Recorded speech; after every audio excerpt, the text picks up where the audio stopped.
നമസ്കാരം മക്കളെ, ആകാശ് മാഷാണ്.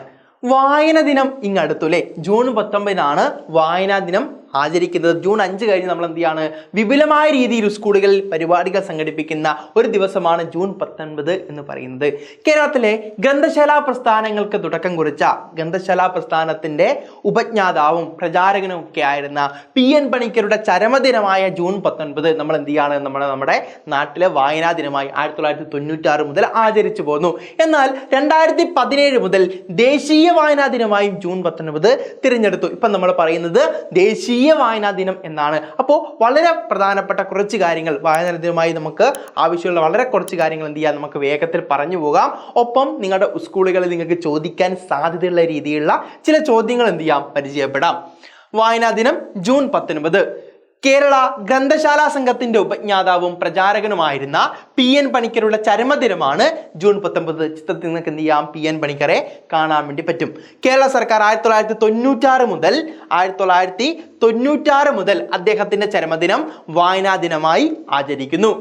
1996 മുതൽ കേരള സർക്കാർ ജൂൺ 19 വായനാ ദിനമായി ആചരിക്കുന്നു. ജൂൺ 19 മുതൽ 25 വരെയുള്ള ഒരാഴ്ച വായനാ വാരമായും കേരള വിദ്യാഭ്യാസ വകുപ്പ് ആചരിക്കുന്നു. എന്നാൽ 2017 മുതൽ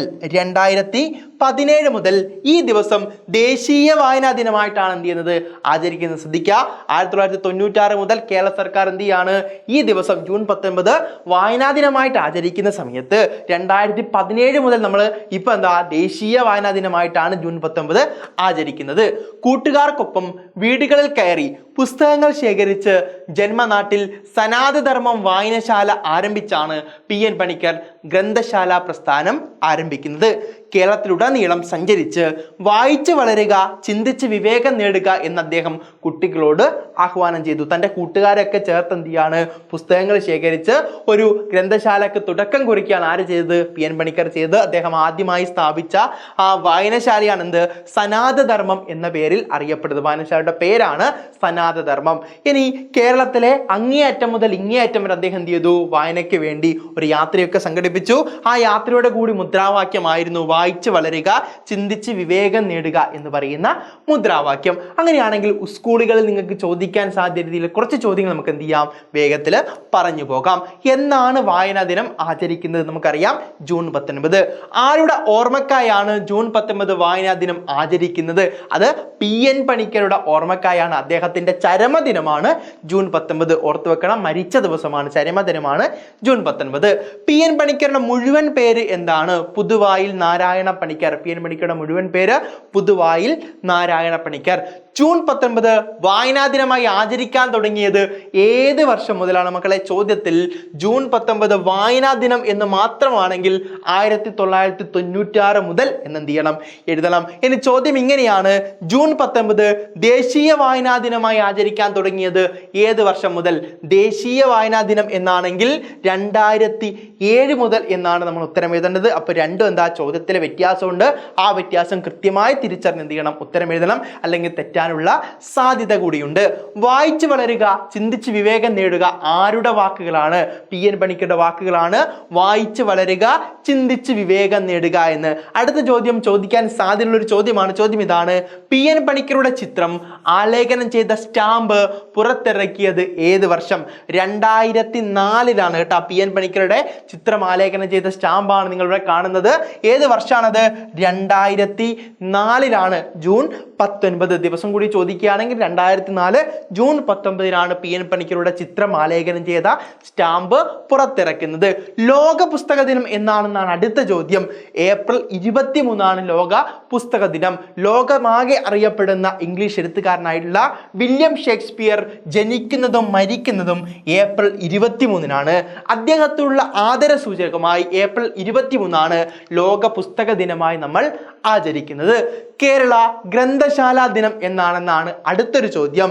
നമ്മൾ ഗ്രന്ഥശാലയുടെ പ്രചാരകനാണ്, സ്ഥാപിതനാണ് നമ്മുടെ PN പണിക്കർ എന്നൊക്കെ പറഞ്ഞിട്ടുണ്ട്. പക്ഷേ കേരള ഗ്രന്ഥശാലാ ദിനം എന്ന് പറയുന്നത് സെപ്റ്റംബർ 14 മറ്റൊരു ദിവസമാണ്. എന്ത് ചെയ്യണം, ഓർത്തു വെക്കണം. അടുത്ത ചോദ്യം, ഇന്ത്യൻ ലൈബ്രറി പ്രസ്ഥാനത്തിന്റെ പിതാവ് എന്നറിയപ്പെടുന്ന ആര്? ചിത്രത്തിൽ നിങ്ങൾ കാണുന്ന SR രംഗനാഥനാണ് ഇന്ത്യൻ ലൈബ്രറി പ്രസ്ഥാനത്തിന്റെ പിതാവ്.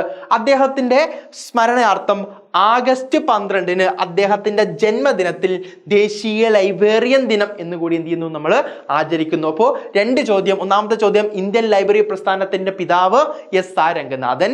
ദേശീയ ലൈബ്രറിയൻ ദിനം ആഗസ്റ്റ് 12 എന്ത് ചെയ്യുക, ഓർത്ത് വെക്കുക. കേരളത്തിന്റെ സാംസ്കാരിക തലസ്ഥാനം അത് തൃശ്ശൂരാണ്. നമുക്കറിയാം കേരള കലാമണ്ഡലത്തിന്റെ ആസ്ഥാനം അതും എവിടെയാണ്? തൃശ്ശൂരാണ്. തൃശ്ശൂർ ജില്ലയിലെ ചെറുതുരുത്തിയാണ്. എന്ത് ചെയ്യുക, ഓർത്ത് വെക്കുക. കേരള കലാമണ്ഡലത്തിന്റെ സ്ഥാപകൻ ആരാണ്? അതാണ് ആര്? വള്ളത്തോൾ. ചിത്രത്തിൽ നിങ്ങൾക്ക് എന്ത് ചെയ്യാം, വള്ളത്തോളെ കാണാൻ വേണ്ടി പറ്റും. കഥകളിയുടെ സാഹിത്യ രൂപം ആട്ടക്കഥയാണ്. താട്ടകഥാ പ്രസ്ഥാനത്തിന്റെ ഉപജ്ഞാതാവ് കൊട്ടാരക്കര തമ്പുരാൻ. സാഹിത്യത്തിൽ നൽകുന്ന ഏറ്റവും ഉയർന്ന പുരസ്കാരമാണ് ജ്ഞാനപീഠ പുരസ്കാരം. ജ്ഞാനപീഠ പുരസ്കാരം ആദ്യം ലഭിക്കുന്ന ഒരു മലയാളിക്കാണ്. മലയാളിയുടെ പേരാണെന്ത്? G. ശങ്കരക്കുറുപ്പ്. അപ്പോൾ ഇതുപോലുള്ള ധാരാളം ചോദ്യങ്ങൾ നമുക്ക് വായനാ ദിനത്തിന്റെ ഭാഗമായുള്ള ക്വിസ് മത്സരത്തിന് ആവശ്യമായി വരും. അപ്പോൾ ഇതുപോലുള്ള ചോദ്യങ്ങൾ ഇനിയും വേണം എന്നാണെങ്കിൽ തീർച്ചയായും ഈ വീഡിയോയുടെ താഴെ എന്ത് ചെയ്യുക, യെസ് എന്ന് കമന്റ് ചെയ്ത് മക്കളെ. നമ്മൾ നമ്മുടെ പുതിയ ബാച്ച്, സൂപ്പർ ബാച്ച് ആരംഭിച്ചിട്ടുണ്ട്. അപ്പോൾ ഒരുപാട് ചോദ്യങ്ങളും ഉത്തരങ്ങളും ഒക്കെ എല്ലാ ദിവസങ്ങളുടെയും പ്രത്യേകത നമ്മുടെ സ്കൂളിൽ ആചരിക്കുന്ന എല്ലാ ദിവസങ്ങളെയും ആ ദിവസങ്ങളെക്കുറിച്ചുള്ള വീഡിയോയും ആ ദിവസങ്ങളെക്കുറിച്ചുള്ള PDF-ഉം അഡാപ്റ്റ് ചോദ്യങ്ങളും ഒക്കെ ആയിട്ട് എല്ലാ ദിവസങ്ങളുടെയും പ്രത്യേകതകൾ നമ്മുടെ ആപ്പിനകത്ത് കുട്ടികൾ എന്ത് ചെയ്യാണ്, ക്ലാസ് കണ്ടുകൊണ്ടിരിക്കുകയാണ്. അപ്പോൾ സൂപ്പർ ബാച്ചിനകത്ത് ജോയിൻ ചെയ്യാൻ ആഗ്രഹിക്കുന്ന ആളുകളാണെങ്കിൽ ഈ ഡിസ്ക്രിപ്ഷൻ താഴെ നമ്മുടെ കമൻറ്റ് ബോക്സിലും ഡിസ്ക്രിപ്ഷനിലും എന്ത് ചെയ്യാം, നമുക്ക് അതിൻ്റെ ഒരു ഗൂഗിൾ ഫോം നിങ്ങൾക്ക് കാണാം. ആ ഗൂഗിൾ ഫോം എന്ത് ചെയ്യുക, ഫില്ല് ചെയ്യുക. നിങ്ങളുടെ പേര്, നിങ്ങളുടെ മൊബൈൽ നമ്പർ, നിങ്ങളുടെ ക്ലാസ് മീഡിയം മാത്രം ടൈപ്പ് ചെയ്ത് നിങ്ങൾക്ക് എന്ത് ചെയ്യാം, സൂപ്പർ ബാച്ചിൻ്റെ വിശദമായ വിവരങ്ങൾ നിങ്ങൾക്ക് അങ്ങോട്ടേക്ക് ലഭിക്കും. അപ്പോൾ താല്പര്യമുള്ള ആളുകൾ എന്ത് ചെയ്യുക, സൂപ്പർ ബാച്ചിലേക്ക് ജോയിൻ ചെയ്യാൻ ആഗ്രഹമുള്ള ആൾ അത് ചെയ്തു വെക്കുക. ഇതുപോലുള്ള വീഡിയോസ് ഇനിയും വേണം എന്നാണെങ്കിൽ തീർച്ചയായും ഈ വീഡിയോൻ്റെ താഴെ എന്ത് ചെയ്യുക, യെസ് എന്ന് കമൻറ്റ് ചെയ്യുക. All the best.